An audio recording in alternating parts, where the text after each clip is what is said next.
and I put two and two together. It doesn't sound very hard to do, but Yeah. in the state that I was in, and I called her right away and I said, "Is this what you were trying to recruit me into?" And she said, "Yes." And I just about lost it at that point. People are being branded. I'm being asked to come into this group. They've asked me for collateral. I was already very trying to avoid her calls at that point because I didn't want to give collateral, but I didn't want to say no. So all that came together all at one time, and it just sort of blew up, and it was a mess.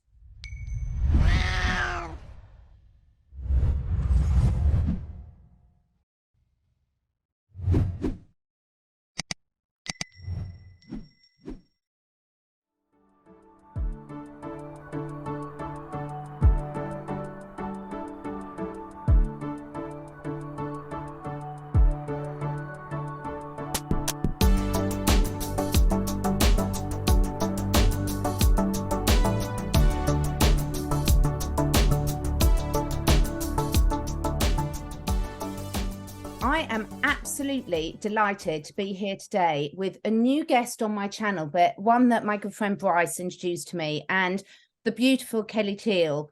And I'm just going to tell my listeners a little bit about you. I think a lot of people will know you anyway, but there's always some that don't, and we've got a very global audience. So Kelly helps people discover their gloriousness, and we're really going to talk about that because I just love that. You're an accomplished author, speaker, voice actress, consultant, and the driving force behind Be Glorious, a platform that's dedicated to creating a space where people can have candid, real conversations with themselves on their path to finding their own brand of glorious. You've also been featured in a series of interviews about the downfall of the now notorious NXIVM cult, and the acclaimed documentary Seduced, which is currently streaming on Stars. In that, you were a big part of the NXIVM puzzle, and you were faced with the hard truth that you needed to fight like hell to break back out of your, regain control of your destiny, which is just such an important story that I really want to touch on. And this experience really proved how truly vulnerable we are as humans and how easy it is to give one's power away unintentionally. And I think we're going to be pulling out today, Kelly, some links with that, with what's been going on globally over the last few years as well, because there's so many different levels of this that hit all of us.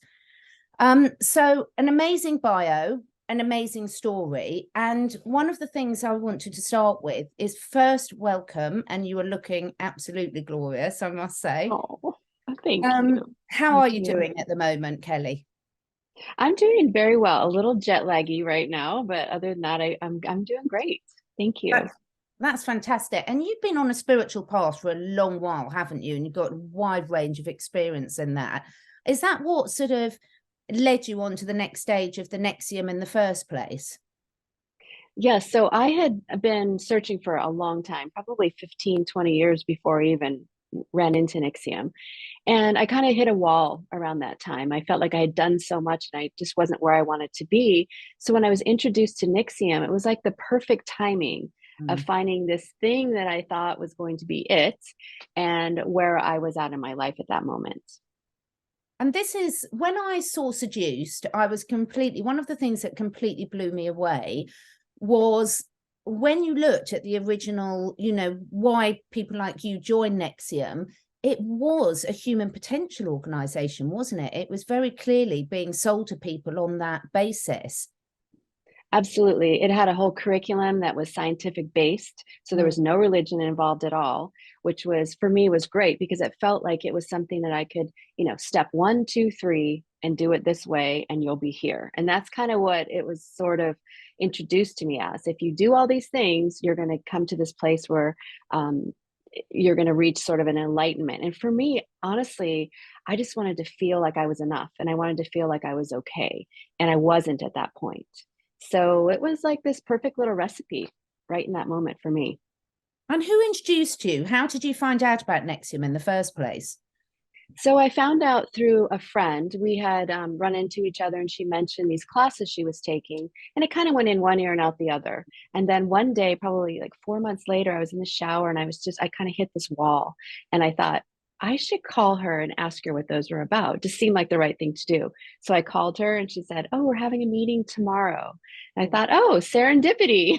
Mhm. So I went over to the meeting and there was a recruiter there, and he explained to me about the curriculum, about Keith Raniere, about NXIVM, about ESP, which is Executive Success Program. That's what the curriculum that I took was called. NXIVM is an umbrella that covers many different curriculums. So the first introductory curriculum is Executive Success Program, and so that's what I bought that first package. Yeah. And when you started doing the package and you know, working through the coaching program, it was pretty intensive, wasn't it? But I have heard you say in other interviews that some of it was really helpful to you. A lot of it was helpful. I mean, I think I wouldn't have stayed, all the other people wouldn't have stayed if it wasn't giving us something. So the curriculum itself was built on a lot of other people's work, you know, Tony Robbins, some landmark that are very popular here in the United States. And so when you put it all together, we walked away after the first 5 days with these tools that really felt very helpful in my life. Yeah. And I just think it's really amazing because so many people have been what you call seekers. And, you know, there's so Mhm. many of us that are thinking there's just not something right in our life.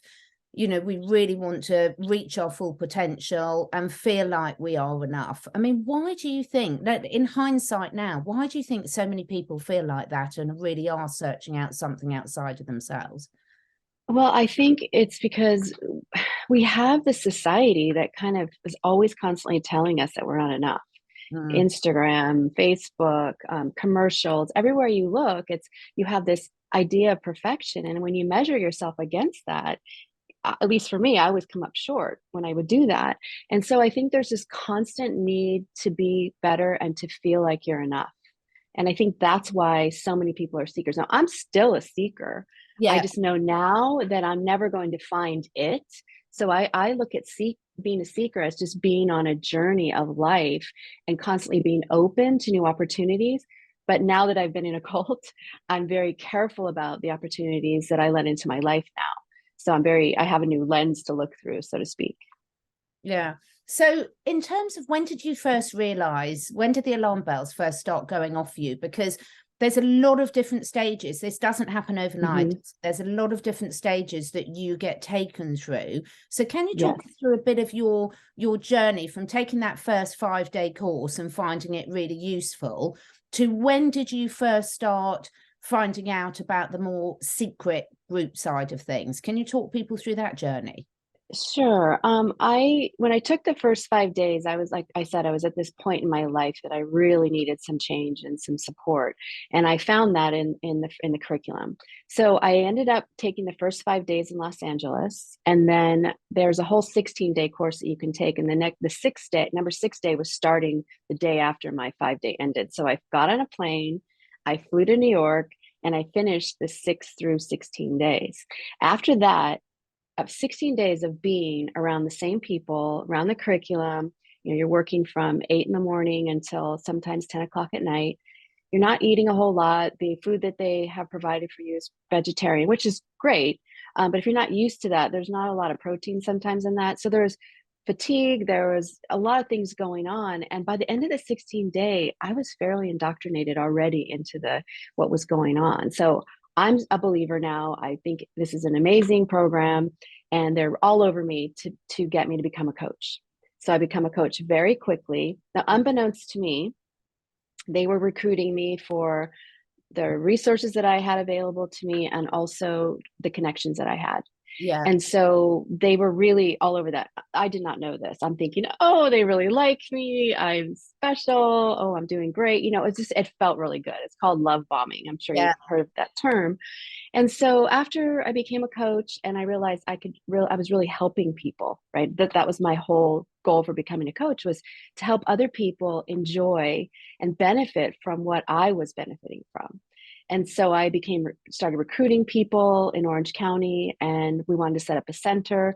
So after about 18 months, and I'm going through this program, I'm going up the Stripe Path, I'm taking other curriculum in Mexico, the Jeunesse program. I've met, So what is the Keith. TNS program? Because I think it's really important people understand Yeah. that, Kelly. So Jeunesse is a separate curriculum than Executive Success Program. And it's really based on gender. So the differences between men and women. And it was very misogynistic. And I realized that from the very beginning, but the way that it was presented was sort of, we're already kind of indoctrinated in this program. It's a bit misogynistic. I'm pushing back against that. And as you know, in cults, when you push back, they come down pretty hard on you. So you sort of avoid doing that. In the back of my head, I'm thinking, this isn't quite right. But I was taking the pieces that made sense to me, because there's always something that makes sense to keep you going.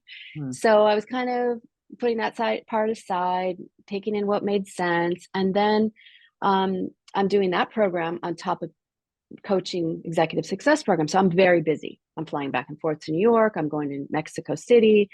And around 18 months, which is so interesting, I started to feel a little bit controlled. I was starting to feel a little more punished than normal, because I was starting to ask more questions, but I was still very indoctrinated. And around 18 months, the Frank Report came out, and there was an article that said that women were being branded. Now, right around this time, someone within the organization who was quite a bit higher than myself rank-wise started recruiting me into DOS. And DOS was supposed to be a sisterhood of women who were going to push each other to become more measurable and accountable. And in my book, I talk about that moment where I'm being recruited and I'm tired. I don't want to be any more measurable or accountable. I'm kind of not done, but I don't want to say no. And I also don't want to say yes. So fortunately, the Frank Report came out right around that time. I saw the word measurable and accountable, and she had asked me for collateral to come into this group. And collateral came up in the Frank Report, and I put two and two together. It doesn't sound very hard to do, but in the state that I was in, and I called her right away and I said, is this what you were trying to recruit me into? And she said yes. And I just about lost it at that point, because then I realized, my God, everything is happening now. And this report is probably true. People are being branded. I'm being asked to come into this group. They've asked me for collateral. I was already very trying to avoid her calls at that point, because I didn't want to give collateral, but I didn't want to say no. So all that came together all at one time, and it just sort of blew up, and it was a mess. I'm going to come on to that more, because the what must have been going through your mind, and did they say what sort of collateral they were after? Did they give you examples of what they would want? Yes. No, in the beginning, the collateral is very sort of what I would call more benign. And as you go through, you had continually, I found this out later, that you would be giving more collateral, like naked pictures or house deeds or bank accounts, things like that. In the beginning, they asked me to basically just say something that was embarrassing to myself, that I wouldn't want anyone to know, and to write it down and notarize it and things, and then give it to them. And if I didn't have anything, that I could make something up. And at the time, I had a very big energetic healing practice. So I was in a chiropractor's office close to my home, and I was practicing Reiki and homeopathy and things like that. They said that I could videotape myself saying that I was a fraud, basically. And so I know it's just crazy, but at the time I thought, well, I could do that, because it doesn't involve my husband, doesn't involve my family or anyone else. It's just about me. No one's ever probably going to see it. And so I did actually think about it. I know it's crazy. So that's what they asked me for. But the other ladies that were in the group and had been there for a while, they were being asked for a lot more serious collateral, which we still don't know where it is. We still don't know. It was really upsetting to see that when I watched Seduced, and the links with what people have been going through. People think it's never going to happen to them. And when I watched Seduced, and if anyone hasn't watched it, please watch it. It's absolutely brilliant, because when you see the stages that it goes through, it's so subtle. I can completely see. And anyone who's been on any sort of personal development journey, spiritual journey, there'll be things that will trigger in them for that. I mean, did your family, Kelly, notice? So, because you were quite unusual, the speed you went through the program. So when you were coming back in between, were any of your family members raising any red flags for you? So yes, my mother was. My husband, had taken a few classes. So Mm. he kind of understood the beginning curriculum. He thought it was okay, which it is and was. So there were a few of my friends kind of were questioning that it was a cult, but I learned very quickly, probably from my childhood, how to sort of be almost two people, right? So Yeah. I was Orange County Kelly, and then I was Cult Kelly. Well, we didn't call it a cult, but I was NXIVM Kelly. So I knew the people that were open to NXIVM, and I could have open conversations, but I very quickly was able to understand when people weren't. And Mm. so I never talked about it. And I sort of was a different person. I was a person that was more acceptable to them. So not that many people questioned it. They wondered why I was away so much. A few people were kind of already onto it, Mm. and they would say it's a cult. I'm like, oh, if it's a cult, man, it's the best cult I could ever even imagine being in, because at the time I loved it. Yeah. So there wasn't anyone trying to stop me, put it that way. Yeah. And I mean, this is the thing, this is why it's so clever, because as you said right at the start, you know, if it was that obvious, no one would stay. So the thing is, it's a bit like when people are looking at trying to think about what's the real history and, you know, what's truth in wider society, there's always some really good nuggets hidden in with the lies and the agenda. Of course. And you've got to be pretty confident and pretty aware to actually stand in your power. And there can be a lot of shaming, can't there? We're going to come on to shame now. There's a lot of shame in that if you question something or someone that's perceived to be doing something really good, that makes you a bad person and it's your issue. Yeah, I mean, I think I felt ashamed because I assumed everyone would see it as something shameful. And I think in the beginning, because there weren't that many conversations really around cults at that time, and there was some, right? There were some documentaries that were out, but the conversation wasn't that big. I mean, NXIVM went global when it broke. Absolutely. And there were only like 400 of us coaches, right? And maybe 25,000 people that went through the program. So it was a small organization. And when the conversation hadn't really come out yet, you know, people were questioning it. And I was horribly embarrassed. Yeah. I felt a lot of shame. I really did in the very beginning. And Seduced, being part of Seduced really helped me to own my story, really, to be able to put it out there. And of course, I didn't want to do it. I was frightened. I didn't want to have anything to do with it. But Cecilia Peck, who was the director, was so kind and really understanding. And so she helped me to be able to understand the power of being able to talk about my story, not the power for myself, but the power to teach other people about what cults are all about. So it was really, for me, the reason I did it was because I understood it was going to help other people. And so that trumped my shame. But then when it was out there and I couldn't take it back anymore, there was a moment where I had to say, okay, am I going to run away from this, or am I just going to embrace it and go with it? And so I decided to the latter. That's amazing. And how much support did you have in that process at that stage? Because that is a really brave thing to do. And I really applaud you, Kelly, because it completely changed my perception. I mean, I knew very little about cults. I've been researching them quite a lot over the last couple of years because of what I've learned about sort of brainwashing of the public in general, perhaps by other organizations. So in terms of, did you have support in your sort of friends and family for that process? And also, did you have support from the other members of NXIVM? Well, no support from the other members of NXIVM. Wow. Everybody, literally, imagine a village and somebody throws a bomb and everyone just scattered because nobody knew who was doing what. No one knew where anyone stood. People were kind of lying to each other. Everybody was scared. Nobody wanted to admit they were out or in or what have you. So there wasn't a lot of support there at all. I had one person that I really spoke with regularly. We were very much on the same page. And fortunately, you know, my community took me right back. And my family, of course, did. And so I feel very lucky about that because many people in NXIVM did not have a community. NXIVM was their community. And so, like, for example, Nancy Salzman and Lauren and a lot of people, that was their whole community. I still had attachments to my community. So I was very lucky. So the transition back was not difficult. The mental part was very difficult. The Mm. getting myself unbrainwashed or realizing the level of indoctrination, that was very difficult for me. Can you just talk through, so what are the key sort of red flags if someone's thinking that they're in a cult? Because it's a fine line, isn't it, often for people to discern? It is. Yeah. And so there's many flags. And Janja Lalich, if anyone hasn't read her book called Take Back Your Life, is an amazing book. And that was the first one I read that really helped me to identify those flags. So I'll just tell you 4 of them that I often talk about in interviews. I use the word cult. And the first one is a charismatic leader, which was Keith Raniere.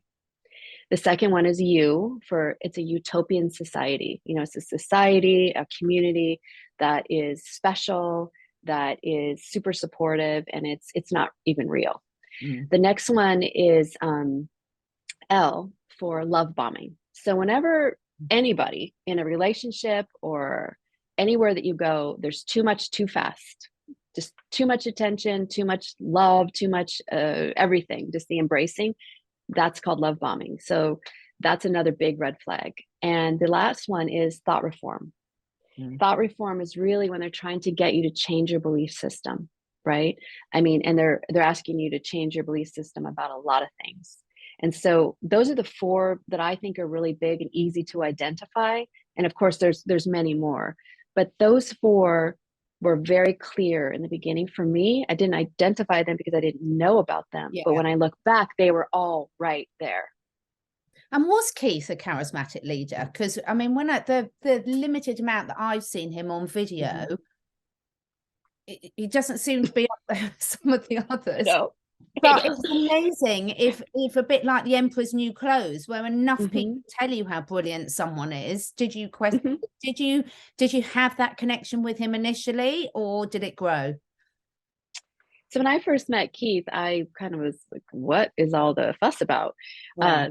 He was very very forward with me in the beginning, and when I first met him, and I didn't know why he wanted to meet me. That was a red flag in the very beginning. But everyone kept talking about how he's one of the 3rd smartest men in the world. He created this amazing curriculum, which he did. And he had a lore around him that kept being repeated over and over and over again. Right. So in the beginning, you're kind of questioning like, oh yeah, right. Guinness Book of World Records, show me, that kind of thing. And then it was like this constant repetition within the organization. And after a while, it's weird, but I just started to just assume it was true. Yeah, it is frightening. But changing people's thought process. So most of us, if we're on some sort of seeking or looking at any sort of personal development, part and parcel of that is changing the people's thought process. So talk us through a bit of that in terms of what have you learnt on that and when it starts to be a red flag? Is it just combined with the others, or is it when it starts to dip in, for example, into your personal life? I think when it starts to go against your own gut feelings and your own belief system, right? I mean, we all can change our belief system, but we need to do it critically. So what happened in NXIVM was we started losing our ability to critically think. So then when the thought reform would come in, or when it was being in a different piece was being trying to change us, our beliefs, it was much easier because we weren't using that filter of our own critical thinking. We were going against our own intuition. Yeah. We were all doing it. And so that's when it becomes a problem. But changing your belief system is not a problem. That's being open to possibility, to other ideas. That's one thing, but you have to run it through your filter. Does it make sense to you? Does it resonate? Does it feel right? If it doesn't, it's not. And so that's what was missing in NXIVM for me and many people. I mean, looking back on the experiences now, and reading your book, which we'll come on to, but it seems that there was a lot of good stuff that came out. It's certainly changed the trajectory of your life dramatically. Yeah. I mean, how would you sum up some of how you feel about having gone through that experience now? You know how we say everything's a lesson for us. Does that make sense to you now in terms of this? Oh, completely. I wouldn't change a thing. I think I learned more from that. I actually learned more coming out of that experience than I have in anything else in my life. Because at that point, I had to take inventory of myself really for the first time. And I had to embrace myself and I hate to use the word self-love because that just feels like everyone talks about that, but I had to learn to like myself, and I had to learn to be okay with my own mistakes, my own failures. I had to see them as something that was moving me forward, not backwards. So there was a lot of self-exploration I had to do at that time. Yeah, and that, I mean, that's always beneficial, even though often very, very painful, isn't it? And talk Yeah. us through one of the things that comes out big time with the work, and particularly in your book, everyone, you've got to get this book, and Unapologetically Glorious. I mean, you had me in tears in so many places in Oh. this book because there were so many aha moments. I mean, how did you always want to write a book like that, or was it really as a result of the healing journey that you've been through? It's so funny that you asked this. So I was not a writer. I like to write a little bit. I have a degree in English, so whatever. I just kind of wrote a bit, but nothing in particular. And I hired two different people to write this book for me, and it just didn't work out, either one. They were both male. They both was not my voice. It was just a disaster. And so my publicist actually at the time said, you can do this. And she had been a screenwriter. And so she set me up with a kind of a way to do it, like a little right in the moment, just write about a specific experience and then just let it go. So that's what I did, and it worked. And now I love writing. I just love it. But that was very freeing for me because I was able to really go into myself and be vulnerable and then put it out there so Yeah. that without the shame and blame of being vulnerable. I mean, not a lot of people will do that.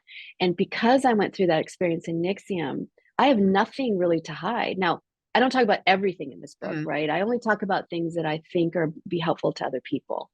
And so, but I do allow the vulnerability to come through because I think it's important as human beings to understand that we're all vulnerable Mm. and we all make mistakes and we all need to recover from something, either trauma or an experience. And that we're all human and we're all in this big family, this big group of people that interact and connect. We're all the same, but different. Yeah. And some of the things that really hit home for me is when you were talking about when your son was really small and you Mhm. moved to a new area and a new school and trying to sort of fit in with the other school mums and everything. And I think every parent can identify with that. But looking back at that areas of your life and looking at where you're at now, what advice would you give to people that are going through that right now? My advice would be that everybody's feeling that, whether you think that or not, everybody's feeling that need to belong, that need to be accepted, that and sometimes a little need for attention too, right? We all need that human connection. And I always thought I was odd person out. And I am kind of an oddball, I have to admit. I don't fit into a lot of situations, but I try. And I think that's very, very similar to many people out there. We're all trying. We're all trying to do our best. We're all trying to be okay. We're all trying to sort of fit in at some level. And we're all looking for approval on some level. And I think it's just knowing that everybody else is going through the same thing. But I think the most important thing that I learned is that no matter where I'm at, what I'm doing, I'm okay and I'm enough. Even if someone else doesn't think so, I know I'm enough. And I think that's really one of the most important things that we bring to the table is ourself, just as we are. Yeah, that's amazing. And I mean, shame can be such a huge controller over people, Hmm. can't it? And so damaging and almost like, Hmm. you let that little bit in, what tangled webs we weave, when you just let Hmm. go that first step, it can be really, really hard to get out of that cycle. You've been on Yeah. quite a huge journey of releasing shame, and that is such a hard thing to do. What advice, again, have you got on that? What worked for you to actually shift that? Um, well, I think the shifting the shame part is understanding that every single person on this planet has made mistakes. Mm. Everyone. And that no one really likes to admit it. Of course, we hide that, we don't talk about it. And you don't necessarily have to go out and announce it to the world, but if you can understand that being human, part of being human is being imperfect. Mm. And so when you have something very shameful, it's kind of like that can follow you around, right? It can define you. But if you understand that the shame part of the mistake is really something that you've decided that it's shameful, right? It's, it could be bad, it could be unnerving, it could be a lot of things, but you decide whether it's shameful or not. And I think for me, once I decided that, you know, everyone else may think that I should feel shame, but I'm not going to feel shame anymore. I'm going to feel educated. I'm going to feel wise. I'm going to feel like I want to help other people with this. I chose to do with that a lot of different things besides shame. And I think it's a choice. You can choose to feel shameful, or you can choose to feel and do other things. And that's what I decided to do. I just left it at the door. It didn't serve me. It doesn't serve anyone. And I think that's what the most important thing that I learned from this is that shame does not serve anyone. It's so true, because when you're carrying that around, it's such a huge burden that affects every aspect of your life. And we all know people that quite freely talk about all aspects of their life. And sometimes it can be, shy people can cringe away, but when they're not carrying that, it's a lightness to them, and you show up in the world very differently, don't you? It's very empowering. Yeah, Very it's an empowering type of thing. If you can really let go of worrying about what other people think about you, because you cannot control it. You can't control anything that anybody thinks about you. And spending all that time doing the song and dance, trying to get to control it, you're not going to be focused on your life and where you're going and what you want to achieve, because you're so focused on the song and dance of trying to control someone's opinion of you. It's so true. It is so freeing to be able to drop that at the door, I'm telling you. Yeah, and particularly for, I think youngsters nowadays have got such a tough time of it with everything on social media. I mean, at least when we were younger, there wasn't much photographic evidence of what we got up to. Now you can't get away from anything, can you? And you're constantly seeing completely false parts of other people's lives that you're then comparing yourself with. That joy for life and that simplicity, are you coaching others in that now? Is that part, are you still coaching? I do a little bit of coaching right now. I'm really focused on speaking and getting out more to the masses and helping people really embrace being an imperfect human being, but yet in that imperfection, there's this glorious essence that we have, and really, and being able to touch into that we all have it. Like, we're all born with it. We all have it. It's just, you have to remember that it's there and just reach down and grab it. Yeah, absolutely. In terms of what other people are going through at the moment, and let's take what's happened over the last 3 years. With what you've learned from coercive control in a cult environment, can you see that playing out in other areas of society? And if so, is that a new thing to you? I definitely see it playing out. And I think the first thing that I really was started to become aware of was this one-on-one narcissistic relationships. I started seeing that more and more for what it truly was. A narcissistic relationship or a narcissistic person is using the same methods as a cult, exact same thing. And I started seeing these methods in a lot of different places. You see them sometimes in the workplace, you see them in politics, you see them, in a lot of areas. And so I became very aware of that after my experience. How do you deal with it when you do? I mean, I know every situation is quite different, but in terms of narcissism is something, for me, I hadn't even heard of it 5 years ago. And now there's a lot more awareness of it. But I find it quite funny, Kelly, where everyone is always accusing other people of being a narcissist. But I quite know. often the people, so I can honestly say the people that first introduced me to what narcissism is, I then became to realize they were the biggest narcissists that I'd actually met. So how do you deal with it when you come across this in your, everyday life? Well, I think we all have narcissistic traits, right? I mean, it's kind of like a spectrum, right? And so you have to look at that spectrum. But if you have a person whose intent, I believe their intent is to control, to gaslight, to put the other person, to hurt the other person, either emotionally or what have you, that's when I think that's when you have a real narcissist, right? And so I think you can throw that out and say, oh, so-and-so is being narcissistic because they're on Instagram all the time and want to show themselves off. I mean, that's a different type. I Yeah. think the type that we're talking about is when it becomes very hurtful to another person, another group, that kind of thing, another community. Yeah, it's weird how much it's showing up at the moment. And as you say, once you see it, you start to see little bits of it to different degrees everywhere. And it can be a little bit shocking. I mean, what keeps your faith in humanity? Have you got faith in humanity? Because it can be hard at times. So that's why I surround myself with animals. Yeah, there are moments, absolutely, where I question, just the world, right? But I also really feel like inside everyone, there is this piece that I call glorious. And I really believe it's in almost everyone. There are people that we know that it just isn't.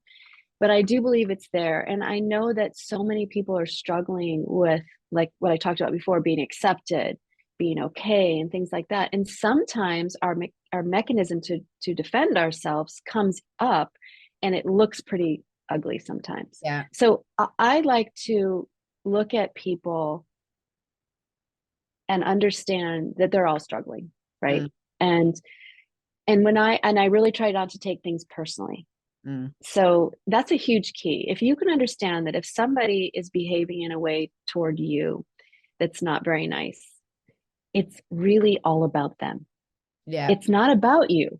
It's about them. And if you can turn that around and understand that it's really, they're having a bad day, they're feeling threatened, a myriad of things, then you can just see that person as another human being who's struggling, and it's not about you, and you can go and walk away. Yeah. Yeah.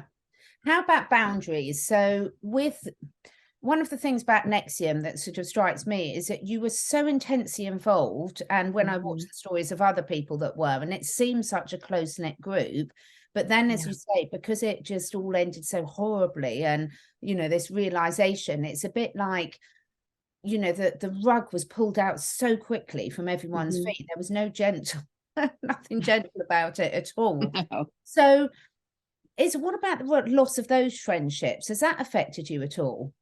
Oh, that was the hardest part, I think, for me in the beginning, was losing that community of people. I loved them. I Yeah. really did. And we all were doing our best at that time. And it felt very safe at the time because everyone was afraid to really talk about how they really felt. So it was a very utopian society. But Yeah. everyone was there because we wanted to be better people, and we were there because we were trying to help other people. I'd say 99.9% of us were like that. Keith, no, and some other people possibly not, but we all were there for that reason. And so when that community broke up, when I lost that community, it was very hard. And there's still some people that I care very much about that are still believers that I haven't spoken with in 3 years. And, I've had to come to terms with that. I've really had to do a lot of work around that and just letting go. And I think letting go, we all have to let go of relationships at some points in our life. And that is key, I think, for growing forward, and sometimes understanding that saying that we talk about a season, a reason, or a lifetime, the people in our lives, that really applies here, I think. Yeah, it's something that I've not found easy letting go, It's but I've very had hard, to do yeah. more and more of it over the last few years. And when you realize, I think when you're an empath, when you can see the reason why people are behaving in certain ways. I mean, when you went to the trials and you were seeing that, did that raise a lot of sort of conflicted emotions? Because that boundary of victim to abuser, it's blurred, isn't it, sometimes? It's so blurred because having been in NXIVM, I could understand where everyone was a victim to it. And I also could see where the perpetrator, where the line was, I wasn't quite sure, but I could see both sides. So for me, being in it, maybe different from someone looking in from the outside and thinking, oh, these people are just so bad and everything else. I understood the level of indoctrination and what was going on and all of that. So seeing the trials was really difficult for me because I was still in shock from it all. Mm. And I was still kind of trying to figure it out for myself. And seeing Lauren testify and made it all really come true for me. And then when the sentencing came along, I think a year later almost, I really felt the judge did a great job trying to define where that line was. He did an amazing job with that. So lovely to hear that, because we hear so much criticism of the legal system and corruption within it. And I think, this blanket blame just has to stop, really, doesn't it? Because there are people that do a really good job when you need it. He was great. And, he was a great judge. Yeah. Yeah. So coming on to your book, how's that? How are you feeling now it's done? I mean, what does it feel like to actually have achieved, first of all, getting it out, and secondly, you've had such a positive response to it? Well, when I first finished it, it was just relief because I wrote it actually in 8 weeks. I just sat down, literally wrote it 8 weeks straight. I came up for air to eat, go for a walk, take care of my daughter, and that was it. And when I finally got it published and out and became a bestseller, I just, okay. Then I'm like, oh my gosh, I don't want anyone to read this. Oh my gosh, people are gonna read it. And then it was like, hold your breath and see what people think. And then I had such a lovely response from people connecting to it and saying, I see myself here. And it was just really, I'm sorry. No, I can imagine. So it was just really not just a relief, but it just made me feel like I'd finally done something in the world that was really worthwhile. I'm sorry, I don't know, I'm getting so emotional. I'm not surprised though, because there's so much in there. It's such an honest book. It's just beautiful. And that takes such strength, Kelly, to do it, because, sometimes it's easy to have a stranger reading something like that. Yeah. When it's people, when it's your loved ones, and you're really, as you say, I know obviously you've chosen what you put in there or not, but you've some very, real brave choices in there about different time periods in your life and what you went to, and painting a full picture of it.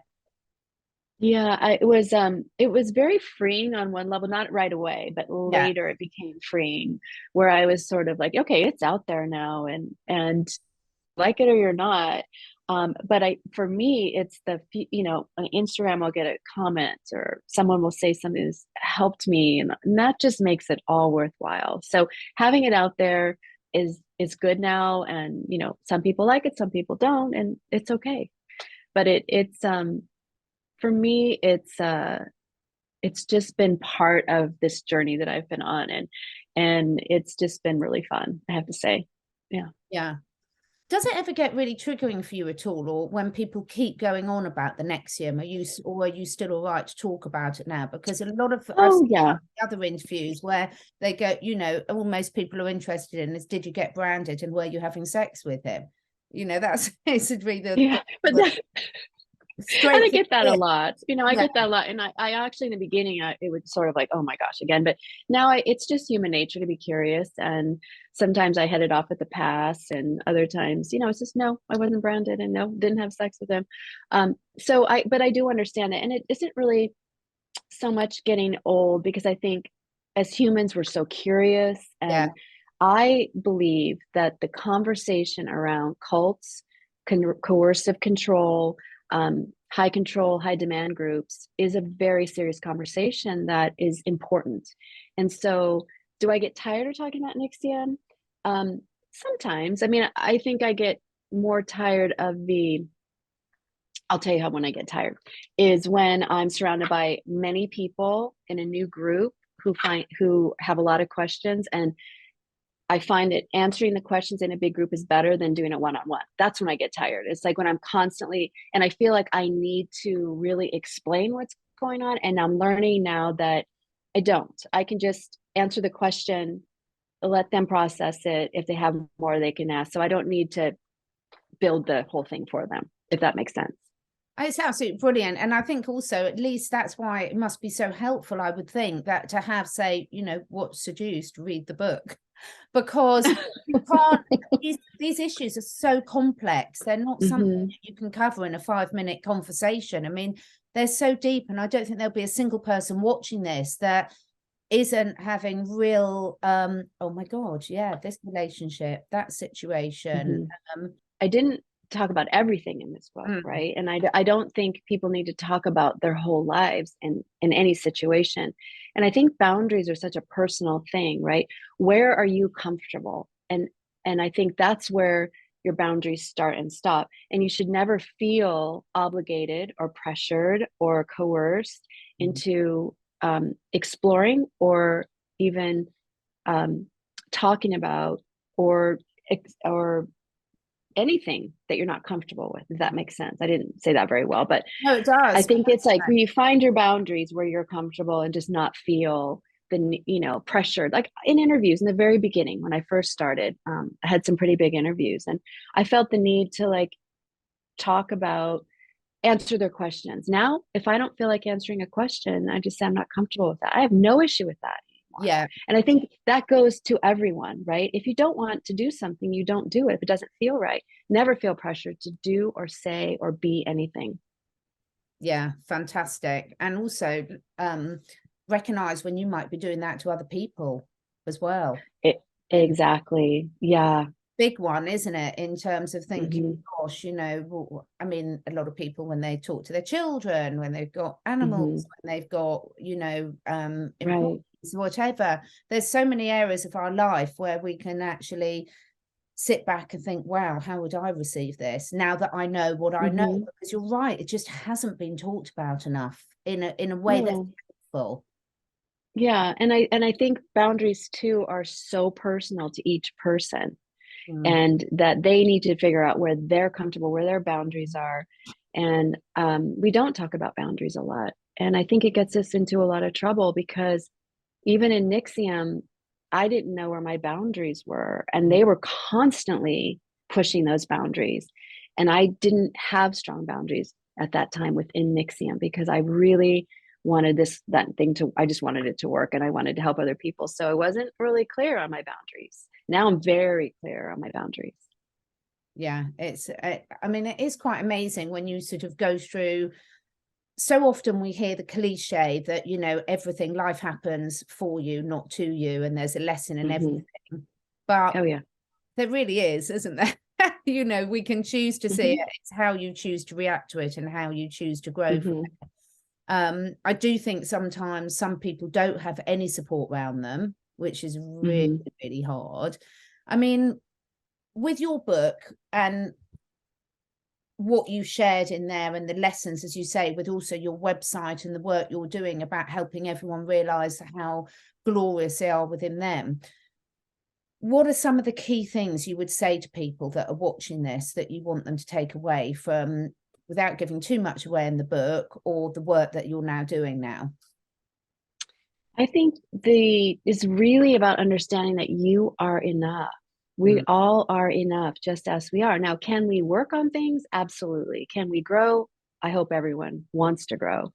But we are enough right now as we are in this moment, and that we are okay. And I think that thinking that we're not okay causes so much havoc and doesn't allow us to live our lives and live our gifts and understand who we are and get to where we're going and decide who do we want to be. We don't have time for that if we're constantly, saying I'm not enough, I'm not okay. It keeps you from doing everything. You watch kids, not excel in sports or whatever they're doing because they feel like they're not okay. I mm, think that's the most important thing that comes from this book, and understanding that you are imperfect, that we're not these perfect beings. We're going to make mistakes. We're going to fail a lot, and embracing those failures and still being, I'm okay, you know. it's lovely. And with this outlook on life that you've got now, have you noticed your outer world changing in response to that inner confidence? Very much so. I also, interestingly enough, relationships have changed a lot. Some have come, new ones have come in, which has been absolutely amazing, and some old ones have gone out the door. And I've been okay with that kind of ebb and flow, because as we change as people, our vibration changes, right? And so we're attracted to different people and different things, and you only have so much room in your life, and you want the people around you who are going to support, and you can support them, and it's an equal back and forth. And so that's what I've really been experiencing since all of this, and it's all been very positive. Letting Great. go is hard, but it is also part of life. Yeah. And when you look at sort of the lessons you've learned and you apply it to the bigger picture of what's going on globally, and, you know, a lot of people, it's been very obvious over the last 3 years about how much of a fear state a lot of people are, or well, how much of that, probably too much for this conversation, about how much is coercive to put them in there. But do you find that you can shut off from a lot of that noise and not let that affect you now that you've embodied these skills? Yes, and I don't let that in my house, for one thing. So I never have the news. We haven't had the news on in the house for 15 years. I just don't have it on, right? Do I check in with the news online? Yes. So I know what's going on in the world, but I also keep my environment as balanced as possible, and try to raise the vibration all the time in my home. So I think it's important to have that space for yourself. And so there is a lot of fear in the world. But I also believe that when you lean into it, you bring everything down with you, right? There's things to be fearful in the world, cautious of in the world. I was just in Africa, there's a lot of things to be cautious of in Africa. And that was one of the things that I learned there was, every step I took, I realized I had to be very observant for snakes and bugs and all kinds of things, right? And then when you take that into the bigger picture of the world, we live in a very kind of scary world, but we also live in a world that we have a lot of control over, our own being, our own self, our own vibration, our own clan, all of that. And so there's those two things that are sort of juxtaposed, and you kind of have to blend them together. And you can be as fearful as you want, or you can be as courageous and sort of balanced and say, yeah, this is over here, but I'm over here. And it's amazing how your world will shift that way, because suddenly things around you become different when you're no longer fear-based. All your decisions become different. Yeah. You start choosing different things. You start seeing different things. It's a whole different mindset. Absolutely. And as you say, attracting different opportunities, people, situations, interactions at every level into your life. So what next for you? What are you excited about moving forward? Well, we have some interest in the book that I can't really talk about right now, but which is very exciting coming forward. I'm working on my second book. I'm doing some major speaking engagements in Europe, which is going to be super exciting. And yeah, that's for now. That's what I'm doing. I'm working also on putting together a little bit of possibly doing some teaching around this later on. Yeah. Yeah, I think, awareness is so at a completely different level now. And I think this is where it's so great to see you and the other people that have had the courage to speak up about their experiences, because I certainly, to everyone I've discussed it with, Kelly, has said it's completely changed their perception of, taking from a judgmental, if it would never happen to me, to, wow, this is, we can see this in so many different areas of society at different levels, of course, but also having real understanding and empathy for people that have been through that as well, because it literally could happen to anyone. Yeah. And I think the abuse that happens within one-on-one relationships is something that really needs to be looked at too, because it's the same playbook, exact same thing. It really and I think people get stuck in these narcissistic relationships and get gaslit and all that, and they think that this is all they deserve. And they get stuck and they don't know how to get out. And I think that's a really important conversation. Maybe not for today, but another time. It's like, how Yeah. do you get out of those relationships? How do you identify them? How do you get out? How do you know when it's abuse? How do you know when it's, impacting your life in a way that Yeah. is wrong? It's so important, Kelly, and I'd love to, if you have time, another time, to come back and talk about that. Yeah. It's a very fine line in a lot of relationships, not just romantic relationships, but all sorts of relationships, in terms of Mm-hmm. knowing when it tips over the line being abused. When does it become Mm-hmm. something that you can work on and address Yeah. together, as opposed to saying, enough, this is time to go. And I think this is the problem. It causes so much stress that then manifest in physical health problems, emotional health Oh, yeah. problems of everyone around them. And I think everyone watching Mm-hmm. this can identify with that. So it's fantastic, the work you're doing. Thank you so much for Thank joining us you. today.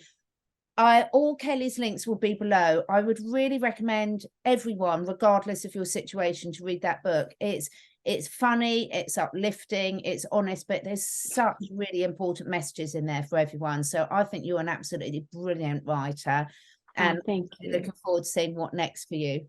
Thanks, Kelly. Oh, thank you so much. This was so much fun. Thank you.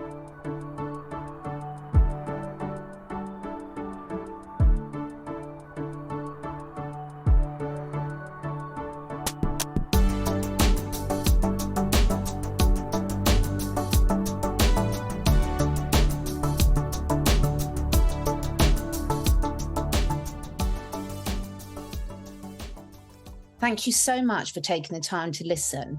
And if you feel inspired, please do share with your friends and family. My goal is to inspire as many people as I can to live their best lives, to stay curious, and to raise their consciousness and that of the collective. So to do this, I need to reach as many people as possible, and this needs your help. If you feel drawn, would you be willing to share your favourite episode with 5 different people? This helps us spread the word and also helps me encourage some exciting new guests to take part in this podcast. If you feel drawn to do that, I will be very, very grateful. All the links and discount codes where applicable for all the products that I support are on my 2 websites, catherineedwards.life and catherineedwardsacademy.com. All of the products are personally tried and tested by me, my family, and my clients. And finally, please do press the follow or subscribe button, depending which platform you're listening on. And above all, stay curious and stay free.